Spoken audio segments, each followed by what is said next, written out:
Hari Om, Bhagavad Gita, Chapter 6, Verse 4, Dhyana Yoga, Meditation. In the last verse, Bhagwan Krishna said, Hey Arjuna,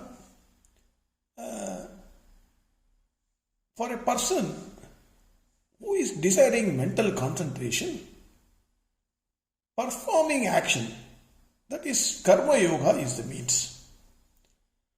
For a person who has attained that concentration, then inaction or renunciation from action is the means. Two types of persons. One who has not attained the required mental maturity. For him, he has to purify his mind. To purify mind, he has to perform Karma Yoga. The one who has already purified his mind, then there is no need for him to perform action, do Karma Yoga. For him, inaction or renunciation of action is the means. This is what Bhagwan Krishna said in verse 3. Verse 4. Yada ginendriyarteshu na karmasvanusajjate sarva sankalpa sannyasi yogarudastadochyate. Here, in this verse, Bhagwan Krishna says, who is a yoga aruda? Person who has mastered his mind. Who is that person? How will I know? The other person cannot say. See, all Bhagavad Gita is for correction of each one of us.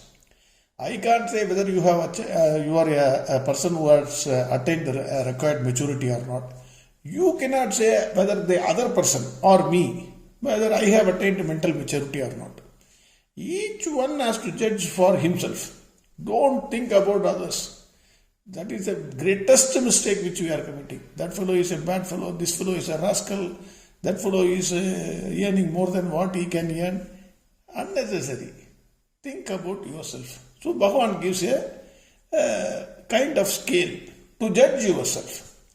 When you have said to have attained mental mastery, he says three conditions. What are the three conditions? Yada ginendriyarteshu Na indriya arthasu. That means the person with reference to the sense objects of this world, he has absolutely no attachment. Anusajjate. That means no attachment, not even a bit towards them. He won't desire, he won't enjoy the sense objects.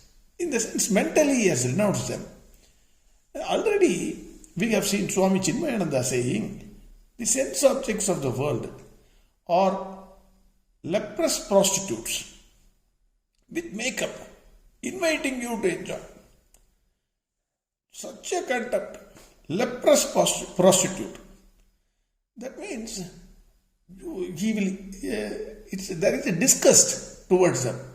What is this nonsense? Sense objects. They invite you, they drag you, they will say, come, enjoy me. Then there is complete sorrow for you. That is why the man who has matured, he has no attraction towards the sense objects. Anusajjate. So he will not even a bit. Then second condition. Yada ginendriyarteshu na karmasvanusajjate. Na karma. No action. That person has no I do mentality. Everything in this world, you ask anybody, even I will have the feeling, I am saying Bhagavad Gita, sir, in daily morning. You will say something, sir, I have done this, I have done this. This person will not have I do mentality. He will not say. Never he thinks that I am the doer. He will not have this feeling. Everybody else, including a Karma Yogi is not attached to the results of action. But the one who has mastered his mind, the sannyasi, He has no I-do mentality. Completely renounced from I-do mentality. Naturally, he is not attached to the results of action also. Here also, anushadyati. Not even a bit he is having. Then the third condition. The third condition is Sarva Sankalpa Sannyasi. Sarva Sankalpa Sannyasi. That is, the first two are outward. Attraction towards the sense objects. I am doing the action. These are all outward. But even though many of us may be able to renounce our outward things by closing your eyes, you won't see the objects of this world, so that attraction can be controlled. Maybe we can go to some secluded place, Himalayas or Rishikesh, and then sit, closing our, so there is no noise, no disturbances by way of noise or smell. This we can do. Control the tongue also. To a maximum extent, we may have fruits or something to live, and then control our tongue also. That is also possible. But mentally, that desire, it will not go. The desire, because previous experience is there, mind will normally, it will go to that previous experience. Wherever you sit for meditation, then slowly it will drag you and take you to that place. So the desire, the mental attachment, the sankalpa, desire for enjoying the sense objects, it will still remain in your mind. So this person is a sarva sankalpa sannyasi. Not even that desire, mental attachment, internal control, complete internal control is there. So three conditions, Bhagavan says, for a yoga aruda. One is, he has no attraction towards the sense objects of this world, not even a bit. He has no I-do mentality. He never thinks, I am doing this work. Never. It's all Bhagavan is doing it. That is the way he will think.